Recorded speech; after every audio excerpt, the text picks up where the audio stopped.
titanium screw. I've had my plantar fascia removed. I've had my ATFL ligament replaced, so I've got like almost like a modified ligament in there. So I've had 3 to 4 operations, pull the toes back, because then we can come in and we can feel the plantar fascia, and you'll feel that little band in there. Yeah, so you'll feel me sort of pressing on it. Oh yeah. Yeah, so it runs from the calcaneus, so the inferior and anterior aspect of the calcaneus here, so that's where it starts. And if someone's got true plantar fasciitis, it usually originates at the origin, which is right here. So if I went like that to her, if she had true plantar fasciitis, she would be screaming, she would be going through the roof. Alright, we can also have sort of mid-belly plantar fasciitis, where it kind of occurs mid-belly. But this one in here, the insertional one, that's a nightmare. That's really, really difficult to get rid of.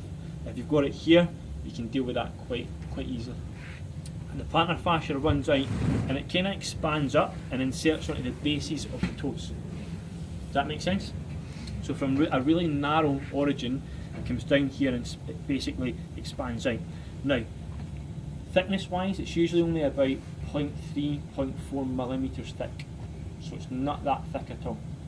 When I had mine's ultrasounded, it was nearly 1.2 centimetres thick. So that was like, you know, a 70, 80-year-old man, woman, plantar fascia. My other side was 0.5 millimetres, which was slightly above average, but because I was involved in sport, the consultant says that's perfect. But this side's twice as thick. So we'll get that out, we'll just cut it. We didn't actually take it out, we just cut it and then scraped it down. Alright, and that just resolved the problem immediately. So all the lecturers were like, what's going to happen to your foot? Your arch is going to drop. I'm like, you for real? Like, my foot's in the position it's been in for years. Just because you take this out, all the other bones, the arrangement, the ligaments, the muscles that come down in, they're going to give it support. And if anything, it's actually improved the area. It's took tension off it. But again, really important this one, alright, because so many people suffer from plantar fasciitis you wouldn't believe, and they just deal with it. They know they've got heel pain or foot pain, they just put up with it. So this one in here, you would use this taping that I'm going to do for someone that's got real acute plantar fasciitis. It alleviates a lot of strain, especially when they put the foot down. Because you imagine when you put the foot down, what happens to the arch of your foot? It's in this position, unless it's really flat, it kind of stretches out. Now when it stretches out, if it stretches out, guess what happens to the plantar fascia? It stretches. But what if it's really tall, if it's tight, it's thickened and sore? What's, you know, it won't snap, it's just going to be sore. If you've got a structure that stretches, and it's got a lot of nerve innervation because of pain, when you do that to it, it's going to be painful.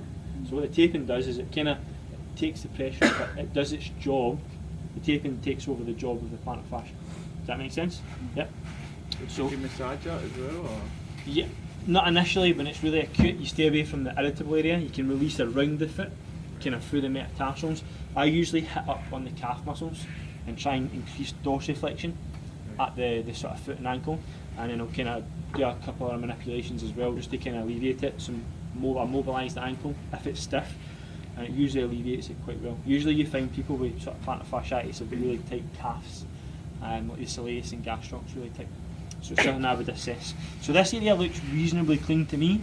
What side did I say I was going to do? This side? I think that makes this flatter. Yeah, this one's a bit flatter because the arch or the wedge you're using is hanging it up. So, I'm really joking.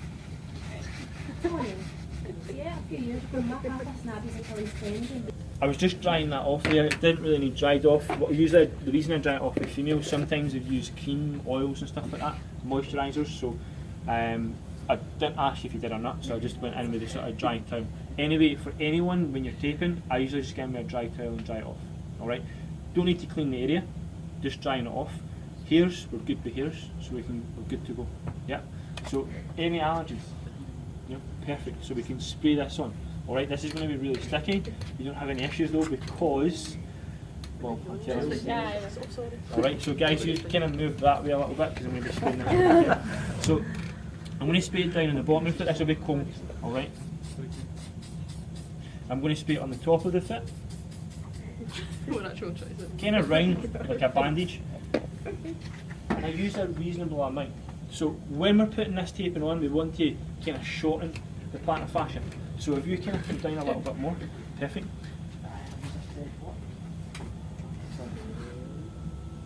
I would usually sit down when I'm putting this on, but just obviously so you guys can see. Raise the foot up, make sure the foot's off the bend. You can even put a pillow under it to lift it up more. When we're putting it on, we want the foot basically kind of up in that position, that's the neutral position, and then inverted. And you can see there it kind of gives a little bit of an arch. Yeah? So when we're putting this taping on, what we want to do is we want to come from this side to this side. Yeah? And these are kind of, we're not putting on anchors with this one. Funnily enough, there's no anchors here. There's locking off strips. So when we're putting this taping on, a good way to measure it, sticky side's this side. A way of sort of cheating and measuring is using the back side to sort of measure it in there. So I've taken a measurement, so I know that's going to go right round the plantar fascia. So when I start up, you can start at the top or the bottom. I want to start here, just below the pinky. You've got that foot inverted, you can hold it up a little bit more for me, that's perfect. As we come round here, we want no crinkles, no creases, and we're going to pull a little bit of tension on there.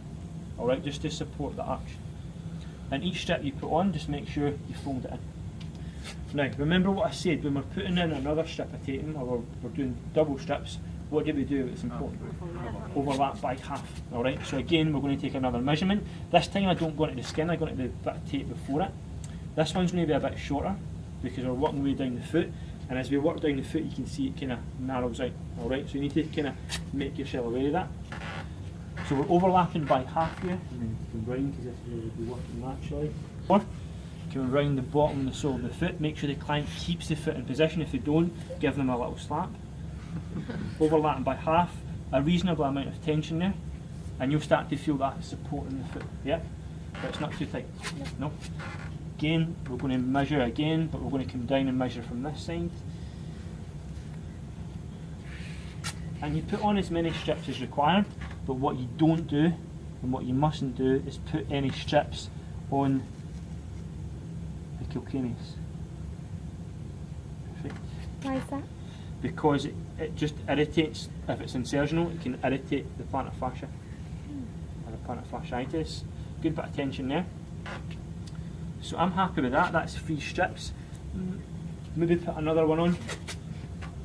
Calcaneus is there, I'm going to put a little strip on here, and I'm going to break the rules a little bit by not overlapping by half on this one. But I'm going to overlap by a quarter. And the reason you want to overlap is if you overlap, it strengthens the taping technique. That's essentially why you do it, and it allows you to attach on to the tape and the skin at the same time. So this one in here, I'm just going to slightly, you're doing really good here, slightly overlap and then pull in. Good bit of tension in there. And then I'm going to just press all this stuff down, so you can take your foot back a little bit now and you can rest it up. Alright, so that's the taping technique done, and you've seen there, and this is where I hate it when it gets messy. Sometimes the tape or the rope can come off the end of the taping. And the reason I'm peeling this back, because, sorry, is because this stuff can get caught up in clothing, and if that gets pulled back, then that will pull on the actual taping itself, and then it will just mess up the tape, and the tape will come off much sooner than it should. So what I want to do now is close it off. So you can close it off by putting on your locking off strips and then get some AAB tape and put it on. But we're just going to do like a raw taping. We're not going to put any AAB tape on, mainly because the college has run out.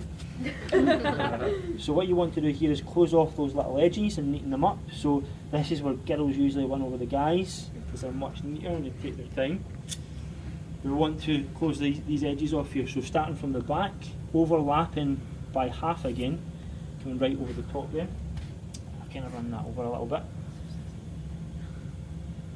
And you can see there, that just neatens it up and stops those edges from getting caught and pulled back.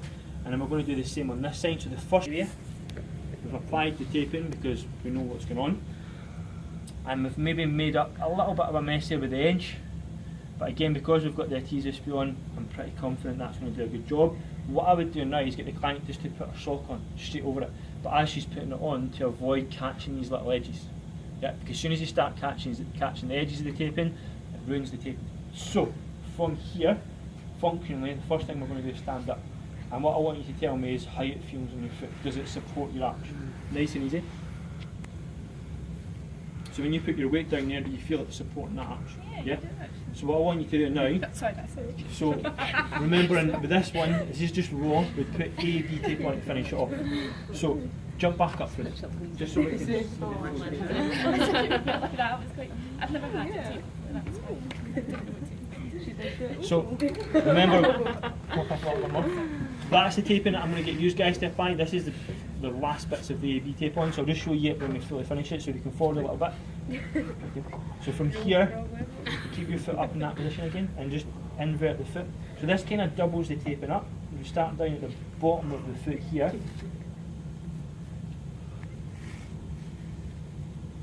And as you can round the arch with it a little bit, pull that up a little bit, dorsiflex it, perfect. And we would just close this off.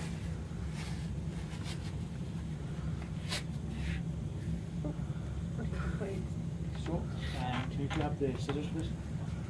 So with the AB tape on, you've seen that I was ripping the zinc oxide. This tape you actually need scissors.